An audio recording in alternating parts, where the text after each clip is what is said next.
cuando leyó Posada Jamaica fue fijarse que estaba escrita por la escritora Daphne du Maurier y decidió leerse también otra novela de Daphne du Maurier que fue famosa, Rebeca, y que aunque él se fue a Estados Unidos pensando que iba a hacer con David Soselnik, con el que firmó un contrato millonario, que iba a ser la película Titanic, RMS Titanic se iba a llamar, pues la película Titanic, por su grandioso presupuesto y su complejidad técnica, la dejaron aparte y hizo Rebeca en el año 1940 con un guión de Selznick y basada en la novela de Daphne du Maurier.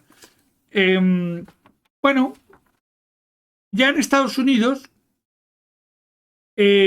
con Selznick y con Charles Bennett, que estaba en Warner Brothers, pero que consiguió, hablando con Warner, que se lo prestara como guionista de vez en cuando, y Alma y Joan Harrison hicieron el guión de Foreign Correspondent, enviado especial de 1940, para RKO, porque Selznick, como tenía, digamos, la gallina del huevo de oro que era Hitchcock, lo pasó a RKO, estuvo en Universal, estuvo en 20th Century Fox, hizo películas solo para Selznick, fue a Warner también, o sea, Selznick se las arregló, porque es que además el contrato que hizo con Selznick Hitchcock fue un contrato muy inteligente, porque el hermano de Selznick, que era el agente de Hitchcock, murió, y entonces Hitchcock, el contrato que tenía con Selznick le permitía cobrar derechos de taquilla de las películas, y eso le hizo millonario. No, su sueldo tampoco era malo, pero vamos, que eso le hizo millonario. El sueldo de Hitchcock en aquel momento era $1.000.000 al año o algo así, eh, más gastos y tal. Pero claro, $1.000.000 en 1940 era mucho dinero, era muchísimo dinero. Bueno, en el 41 para RKO hizo Sospecha. Ahí utiliza el equipo de Joan, Alma, Hitch. Consigue ayuda de otros de Bennett. Bennett también le echa una mano, hacen el guión entre todos. Luego viene Matrimonio Original, que aquí se llamó así, pero en Estados Unidos se llamó Mr. y Mrs. Smith. No tiene nada que ver con la película del señor y la señora Smith de nuestro querido Brad Pitt y Angelina. ¿No? Es el mismo nombre, pero no tiene nada que ver. Aquí fue el guionista Norman Krasna, y de hecho fue una película que hizo por aburrimiento, no le gustó el haberla hecho. En Sabotaje de 1942 tuvo que contratar a Peter Biertel porque Joan Harrison se marchó como freelance a trabajar en otras películas y ya no quiso trabajar con Hitchcock como guionista. La sombra de una duda de 1943 de Universal. Los guionistas fueron Thornton Wheeler y Sally Benson. Náufragos, que fue una película de 1944 filmada en plena Guerra Mundial, pretendía ser una obra especial en la que se mostrara cómo funcionaba el fascismo y la democracia y cómo eran los caracteres de los distintos bandos en liza, porque era un naufragio en medio del mar donde alemanes, ingleses, franceses, italianos se encontraban todos en un barco. El guión se intentó que Ernest Hemingway lo hiciera, no quiso. John Steinberg al final fue el encargado, pero acabó un poco harto de las cosas de Hitchcock y al final lo tuvieron que encargar a Joe Swerling. Y Joe Swerling y Hitchcock fueron los que hicieron el guión. En ese intríngulis estuvo en Inglaterra porque quería ver cómo estaba Londres con el tema de las bombas y todo eso, y fue en plena guerra a Inglaterra, aunque no salió del hotel, estuvo un mes y medio en el hotel encerrado. Se hicieron dos cortos para animar a la gente a apuntarse a la resistencia francesa. Un corto que se llamó Bon Voyage y otro corto que se llamó Aventura Malgache. Bon Voyage funcionó, pero Aventura Malgache, como estaba hecho por Hitchcock, que no entendía muy bien cómo funcionaba el tema de la resistencia, al final los jefes de la resistencia decidieron que ese corto no se podía proyectar en Francia porque no les parecía adecuado. La cuestión es que ese corto permaneció en una filmoteca hasta 1993 en que se descubrió que estaba y bueno, ahí está, es con parte de la historia del cine, es curioso. En 1945, para quitarse el mal sabor de boca de todo esto, rodó Recuerda, Notorious, eh, como director, de la mano de Selznick, por supuesto. eh, Encadenados también, en 1946, el proceso Paradigm, también con Selznick como supervisor del guión. Claro, las películas que directamente era Selznick el que supervisaba, como era el que ponía el dinero, el que hacía todo y el que daba los estudios y todo, Hitchcock ahí punto en boca y dirigía. Pero bueno, el proceso Paradigm es muy buena película. Y Recuerda tampoco está mal. Aquí fundó Transatlantic Pictures y en 1948 se le ocurre hacer La Soga, que es una película que está rodada en plano secuencia. Es que es lo que os digo, es toda la historia del cine en un solo director. El plano secuencia en La Soga tiene 18 empalmes solamente en toda la película y bueno, fue una película que no gustó a los actores, no gustó tampoco mucho al público en aquel momento. Hoy en día se la considera de culto, porque es que canónica en el tema, así como es canónica en el montaje Psicosis, es canónica en el montaje La Soga, vamos, que es que cuando hay detrás el talento, pues el talento se refleja. Atormentada de 1949, Under Capricorn era el título de la original. Aquí ya utilizó en todas estas películas guionistas ajenos. Aquí estuvo Alma metida, pero estuvo Cronin, estuvo Bright, Wilfred Cox en Pánico en la escena, junto con Alma Reville, que fue la última película que actuó de guionista. Ante tan mal sabor de boca con los guionistas, pues en Extraños en un tren, de la novela de Patricia Highsmith de 1951, prácticamente la novela ya no necesitaba nada. Pero Hitch decidió llamar a Dashiell Hammett, que no quiso ir, y al final acabó con Raymond Chandler, de los cuales acabaron los dos a la gresca. No sé si es que eran muy parecidos. La cuestión es que Chandler hizo un guión excelente, por supuesto, porque con la novela que tenía, el material que tenía era excelente. Imaginaros, Patricia Highsmith, la reina de la novela negra, se junta con Raymond Chandler, el que elevó la literatura de la novela negra a género, y hacen un guión de una película. Y la dirige nada más y nada menos que Alfred Hitchcock. O sea, imaginaros Extraños en un tren, el peliculón que es, y además lo bien hecha que está. Y lo piensas hoy en día y dices, con qué poquitos medios y qué bien entramado. Y es una película que la ves hoy y es tan actual hoy como entonces. Bueno, yo confieso de 1953. En el 54 trabajó con John Michael Hayes, al que hizo fijo de su equipo de guionistas para que le ayudara en una serie de películas.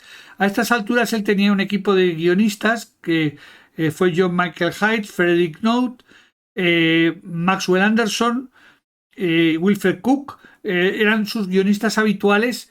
Y luego tenía un equipo técnico que era Coleman, Tomasini, Brooks y Herman, que eran director de fotografía, director de música, eh, encargado de montaje.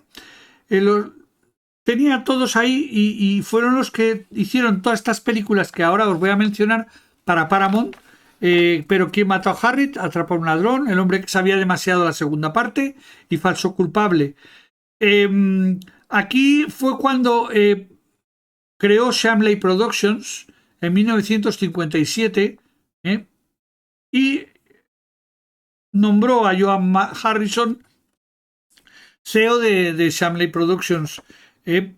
Son las que hacían Alfred Hitchcock Presenta.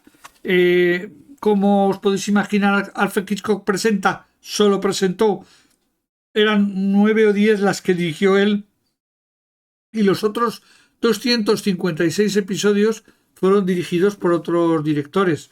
Pero es una serie que durante más de 15-20 años y después en múltiples reposiciones ha tenido éxito.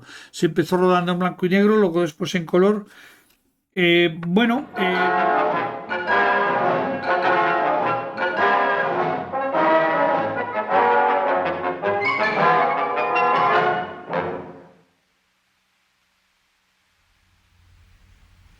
Hola, amigos. Espero que ustedes me disculpen por estar tan entusiasmado, pero resulta que tengo en mis manos la cura para el insomnio. Vienen estas cápsulas. Para una mayor efectividad, debe administrarse vía interna. Aquí tenemos el práctico aplicador. Es un aparato muy fácil de utilizar. Hasta un idiota puede usarlo y, de hecho, muchos lo hacen. Este objeto tiene un papel importante en la historia de hoy, que se titula Una bala para Baldwin. Color. Bueno, en el 58 rodó Vértigo, que también supuso... no os he contado, porque aquí sí que está...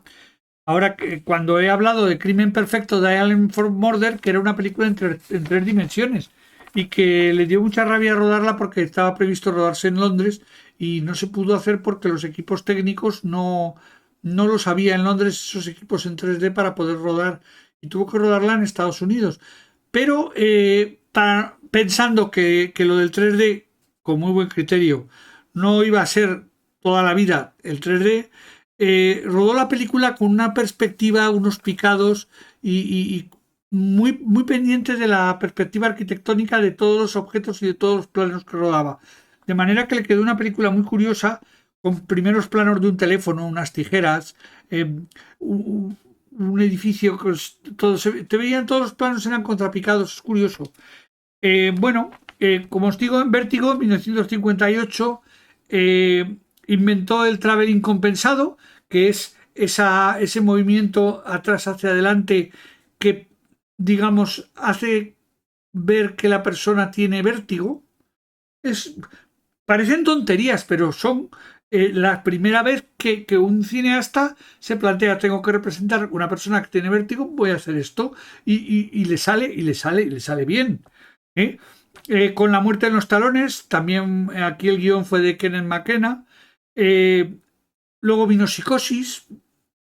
En Psicosis, como ya os he dicho, solo la escena de la ducha tiene 78 tomas que fueron montadas por él. Tuvo muchísimos problemas con la censura. Con los pájaros tuvo muchos problemas con Tippi Hedren, porque tenía mucha alergia a los pájaros, y al final rodó con pájaros reales, habiéndoles dicho que no iba a utilizar efectos especiales. La película de los pájaros es una de las primeras que utiliza lámpara de sodio, que era un efecto muy parecido al croma de hoy en día, para poder conseguir, iluminando con una lámpara de sodio, conseguía el plano croma, ¿no? Bueno, luego hizo Marley la ladrona. Son las dos películas que hizo con Tippi Hedren, con la que tenía un contrato para hacer más películas y no hizo más porque ella lo denunció el contrato porque estaba un poco harta de Hitchcock. Se obsesionaba muchísimo con las rubias. Esto no, bueno, nuestro director pues tenía que tener algún defecto, y tenía ¿no? Un muy mal defecto, por cierto. Bueno, luego vino La cortina rasgada, 1966. Topaz en el 69, que no fueron grandes éxitos. Frenesí del 72 y La trama del 76. Películas en las que utiliza a gente contratada para hacer los guiones, y ya él ya no supervisa los guiones. Se centra mucho en su serie de televisión, en aparecer en las presentaciones. Toda la semana se rodaba durante un par de horas para hacer las presentaciones de los episodios que iban saliendo. Y bueno, pues este fue Alfred Hitchcock. Alfred Hitchcock ha venido hoy aquí a Letras e Imaginación porque se caracterizaba precisamente por hacer franquicias de sus cosas. Y como ya os he dicho, hizo una serie de televisión excelente. Los episodios los tenéis por ahí. No os digo dónde, pero lo podéis imaginar. Porque se han proyectado en todos los canales ya durante años. Calle 13 durante muchísimos años estuvo emitiéndolos. Son geniales, son cortos. Te dejan pensando, te dejan sorprendido. Y bueno, 50 de esos mejores guiones están aquí, en estos dos libros. Relatos que me asustaron y Prohibido a los nerviosos. Estos dos libros los he leído yo, están muy bien. Hay un tercer libro de relatos de Hitchcock que no lo tengo, que no debe estar nada mal tampoco. Y luego, aparte de esto, Hitchcock en su día creó una franquicia para jóvenes que se llamaba Alfred Hitchcock y los tres investigadores. Entre 1964 y 1979 sacaron 30 libros, que fue la primera tanda, y Hitchcock hacía lo mismo que hace en la serie. Eh, Hacía un prólogo y un epílogo, en el cual comentaba algo, sobre todo cínico o absurdo, sobre el episodio. Estos eran de Random House. Random House quiso modernizarlos, pero le obligaron los herederos de Hitchcock a modernizarlos, pero ya no podía mencionar a Alfred Hitchcock como original, ¿no? Entonces se creó la figura de Héctor Sebastián y se siguieron haciendo, entre 1985 y 87 se publicaron varios libros. Eh, mm, si os acordáis de aquellos libros de Sigue tu propia aventura, 4 de ellos eran de este tipo, eran de aventura interactiva. El que escribía la primera tanda de libros, los primeros 30 libros, fue Robert Arthur, un escritor y guionista que trabajaba en la productora de Hitchcock para los guiones de televisión y que era de origen filipino y escribía en Hollywood, en California. Y que bueno, pues se le ocurrió que podía escribir aventuras para jóvenes y fue cuando escribió estas aventuras de los tres investigadores, Júpiter, Pete y Robert. Bob Andrews, Peter Kraushaut y Júpiter Jones. Bueno, y eso creo que es todo por hoy. Recomendaros leeros estos libros que os he comentado, Relatos que me asustaron y Prohibido a los nerviosos, y os emplazo hasta un próximo episodio de Letras e Imaginación. Seguro que tendremos alguna sorpresa. Estoy en conversaciones con un escritor de esta novela que nos gusta, para ver si le hago una entrevista y nos cuenta un poco en su proceso creativo. Eh, Creo que es interesante, que se aprende mucho y que ayudaremos así también a alguien que no lo escribe mal a que suba un poquito sus ventas. Bueno, y nada más por hoy. Hasta la próxima semana. En Letras e Imaginación.